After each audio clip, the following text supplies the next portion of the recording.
Welcome আমাদের ক্যানেলের একটি নতুন ভিডিওতে পেট কর্নার থেকে।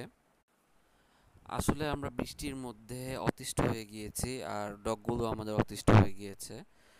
অনেক পানি পড়ছিল ওই ঘরটিতে, টিনের ঘর ছিল এবং আমরা ওই ঘর থেকে এই ঘরে ওদের নিয়ে আসলাম। ভাড়াটিয়াকে বের করে দেওয়া হয়েছে জাস্ট ওদের থাকার জন্য।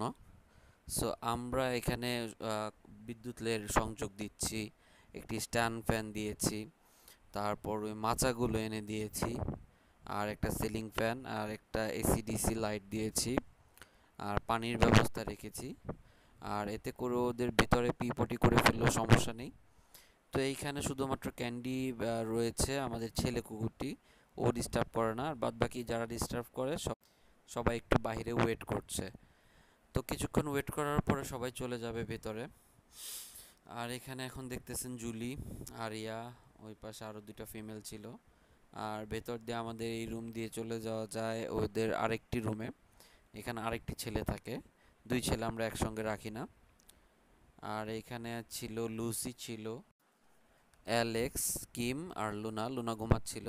আমরা রিসেন্টলি ওদের একদম পরিষ্কার করার জন্য পাকা করতে চাচ্ছি, সেটাও করে ফেলবো। আর মাটির এরিয়াটা রাখবই না আমরা, যার কারণে ওই মাটির কারণে ওদের পায়ে করে মাটি ভিতরে এসে পড়ে এবং ওরা ওদের গায়ে চলে যায়। সো আমরা ওটা কোয়াইট করছি, এই প্রসেসটা আমরা চলে যাব একদম ডিরেক্ট পানি দিয়ে ওয়াশ করে ফেলবো, সেই প্রসেসে পাকা করে ফেলবো। সো নেক্সট কোনো ভিডিওতে দেখা হচ্ছে, বাই বাই।